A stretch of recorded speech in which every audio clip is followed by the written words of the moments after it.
Hello, you wonderful people, and welcome to another episode of Super-Fanta-Fi. This being a show where we'll talk about TV shows of the supernatural, fantasy, and/or science fictional genre. For today's episode, I'm going to talk about the latest episode of Midnight Texas. Holy crap, a great episode with a lot of things going down. So let's break everything down. Obviously, Patience is reluctant to believe Manfred about Kai having evil intentions and stuff like that.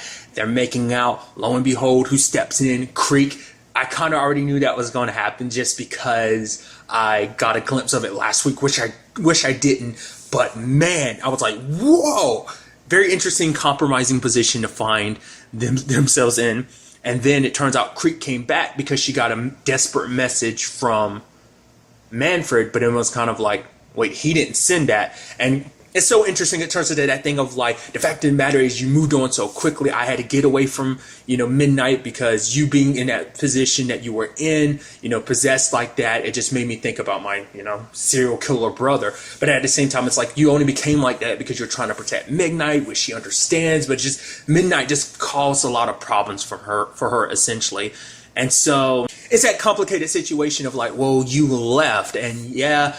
Patience, the fact of the matter is we didn't expect things to kind of become what they did, and it turns into a thing of a Creek being like, well, do you love her? Or which, because it's like they still love each other, but it's that complicated thing of you did leave after all. It's kind of my thought behind it, because she was like, I didn't expect you to be that type of person, but obviously she's just lashing out because she was worried about it, because the fact of the matter is it shows that she still cares, because of hearing a message like that, all that is what made her go, no, I gotta go back. Manfred needs me. Because it shows that he missed her. Because I guess she was thinking maybe on some level that he might not miss her as much as she missed him. So like I said, it's just a complicated situation. It gets even more complicated when Kai gets a message from Patience being like, oh yeah, it's a seductive message that was meant for Manfred, but he got. Which is kind of interesting because she has to defend herself, because she's like, no, that message isn't from me. Side note, she didn't ever go, we're not having an affair, which is it's that thing of you didn't send that message, but you are having an affair. It's a very scandalous episode in that regard. Same thing I was actually shocked when Joe was like, oh yeah, so I'm out demon hunting again. I was like, whoa, I didn't expect you just to drop down and chew. I thought you'd probably be super, you've already been very reluctant about telling him about it, but it's like, oh, you told him. And Chew was like, hey, I know demon hunting's in your blood. The fact of the matter is, it's what you're good at. And he's like, you're not mad? It's like, no.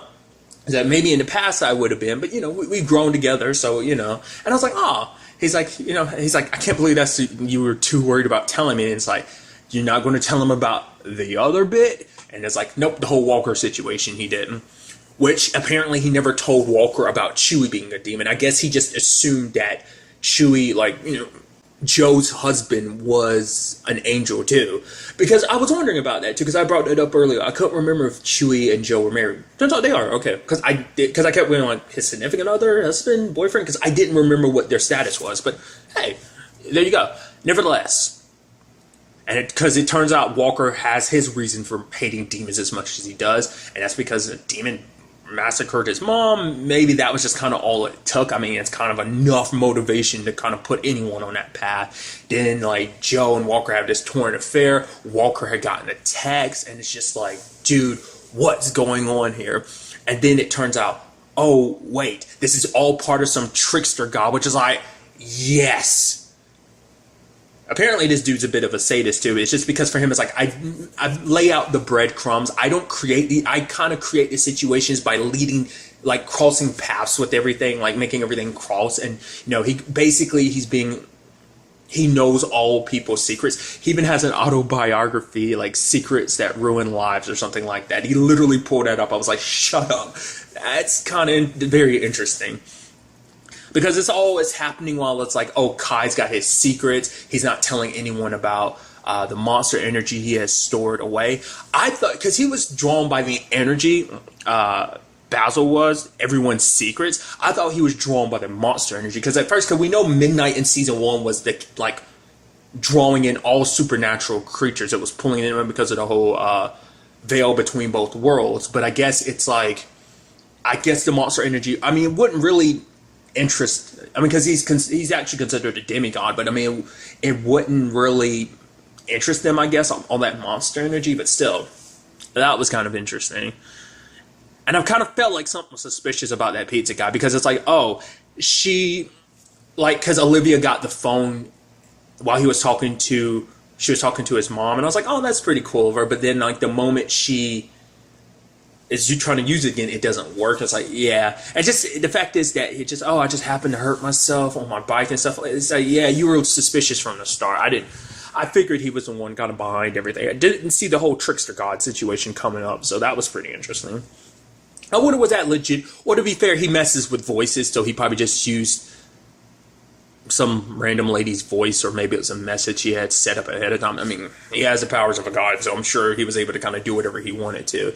He doesn't probably get his hands dirty himself. He just kind of, like, lets everything play out, manipulating the situation all across the board, making things awkward so that basically Manfred's life would implode. Because it seems like he enjoyed Manfred's life the most. Plus the Walker and Chewie and Joe situation turned out the way it did, pointing Walker towards Chewie, and that being a whole thing, which Chewie gets super pissed because it's like, okay, so, and the fact is, seeing Joe touch him like that, it's like, oh, so obviously you're more than just demon hunting buddies, and just, which, to be fair, Chewie has all the right to kind of enter his jealous mode like that. But to be fair, it's like, he's someone who can't let his emotions get too out of control, because obviously he does what he does and goes all full demon, and it takes everything he's got to control his demon half, and it just, like, this whole thing sparked that. So it's a whirlwind of a situation in that regard. It's kind of interesting because the only people that weren't affected in this regard was Olivia and Lemuel, because they don't have any secrets between each other. Like, yeah, they had, I mean, I don't think they've ever had secrets between each other, because she's always been open about him. He's always been open. Olivia's always been open to him about everything about her life. And the only secret that was kept between them, and might have been a little bit of drama, was the whole human thing from last episode. But even this episode, Lim was like, okay, if I'm going to do this situation to get my powers back, which even he's reluctant to, because it's like, last episode he felt so powerless, but at the same time, it's like, if they go down this route, they can never have kids. But it's like, hey, we could still, foster and adopt, so it's not like that option's taken from us. Because for her, it's like, I will love you whether you're a vampire or human, because you're the man I love. Now, the question is, like Kai was saying, like, oh, the atomic blah, blah, blah, blah, blah, like, removing the power is one thing and putting it back would be another thing. It's impossible. And now I am curious, because the fact is, Lyric wasn't around long enough. We didn't see what the effects of her using that monster energy to cloak herself, what that would really do in the long term. So we might see something happen to Lemuel eventually from getting his powers back. It might break his body apart. It might kill him, because Kai might not have been wrong. He might have been telling the truth that obviously because if he probably let people know about the vials, like, people would try and come to get different abilities and stuff like that. And he's not trying to be a one-stop shop for abilities, supernatural powers and stuff for people, maybe, or people might want their powers back, like in the case of Lemuel. So for him, he might lie about it to protect people. So Kai might not be the bad guy in this situation. We still don't know. There's that whole head situation, because even Joe couldn't touch it because it's protected by a powerful spell. And then on top of all of that, like, apparently the head is still alive, so that's a situation. We got to translate what's on his head.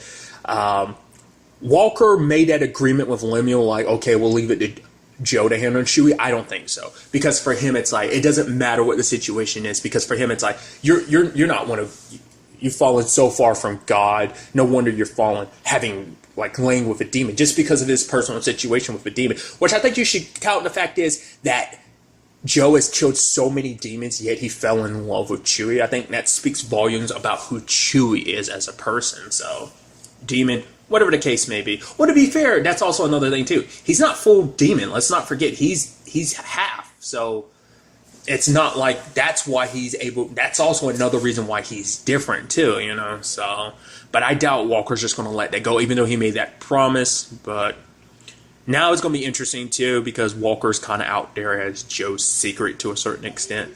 So he's kind of known to the town now and everything like that. So we might see him kind of interacting more with the other people of Midnight. Maybe. I don't know. He knows it's a supernatural hub. I mean, at the very least, he knows about Joe. Maybe he already knew about the other people in town too. Obviously, he only has issues with demons, but I mean, it makes you wonder, would that spread to the other supernaturals or not? I mean, currently the only, like, real other supernatural right now is Lim being a vampire, so we'll see about, where all that kind of heads. What's also interesting is the fact is Bobo and Olivia, because Manfred was like, yeah, Basil talked about secrets and stuff like that. Well, mine is, I was having an affair with Patience and Creek walked in and they're like, oh, whoa, oh boy. Like, I like the reaction to it. So that in itself is a complicated thing. But that situation gets even worse because we find out at the end, like, it's like, oh, Creek just left. She left without saying anything, even though there was something between us. And it turns out because Creek was murdered. It's like, wait, what? Because it's like the last time we saw her, she was with Kai. And it's like, wait, what? And it's like so heartbreaking because it's like maybe things could have worked between them.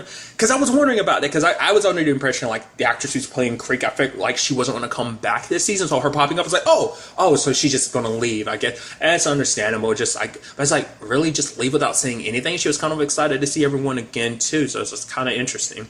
I was like, oh, that's kind of sad. I guess that's just going to be her exit. And it's like, nope.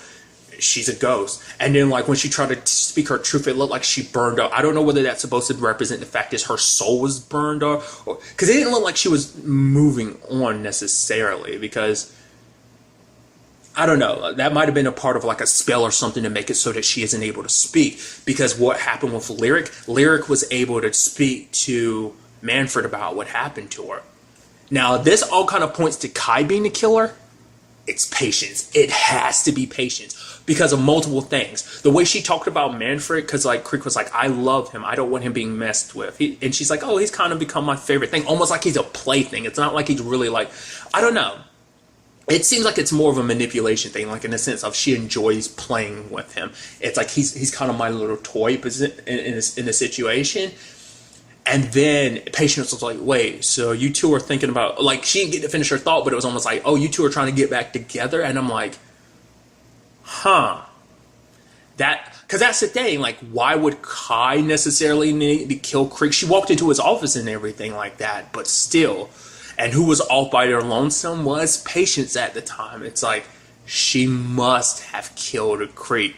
Because she didn't want her. It's like, no, Manfred's mine. So it's like, is she just playing this up? Because it's like, no, I'm not going to let you take my plaything away. Or does she legitimately love Manfred and she's playing the whole, like, fatal attraction type of situation going on there or something? I'm very curious to see because all my money's going to work. If it's going to end up being Kai seems like the obvious choice. I think it's got to be Patience. It seems like it's only fitting because she's the only one that knows about the Lyric situation because he had explained that like, oh, Lyric had come to me about, well, I mean, he explained it to Patient. I mean, he had explained it to Kai too, so it still opens up the window for him as well, but I still feel like it's got to be Patience, but we'll see, man, because that would definitely complicate things. The woman you were having an affair with killed the woman that you loved before, it's almost like this romantic tragedy. I didn't even mean to phrase that like that. It's just funny because that's actually the name of a band. I was thinking in my head it sounded like some like Shakespearean stuff or something, So we'll see in the long run what ends up coming about that. Also the whole Chewie situation. Where does him and Joe go from here? It's like, because even Joe regretted it immediately because it's like, I wonder why he did that, though. I guess because it was just he was so caught up in the moment. It's like Walker's pain, and the fact of the matter is, like, oh, why he's doing what he's doing. He lost someone important to him. But, it's kind of sad, And it's like, I don't know, will Chewie forgive Joe for this or not? Because they've been, for one, you've been together for like 1,000 years. Like, this is probably... Now, most likely, definitely, the only time Joe's ever cheated on, so obviously it's going to hit even harder. So, I don't know if there's any fixing that situation. So, I'd assume so, and you hope there is, but I'm interested to see where that goes. I'm curious to see what they end up doing with Walker. I still feel like he's going to be kind of like... He's still, like I said earlier, going to go after Chewie, but we'll have to wait and see.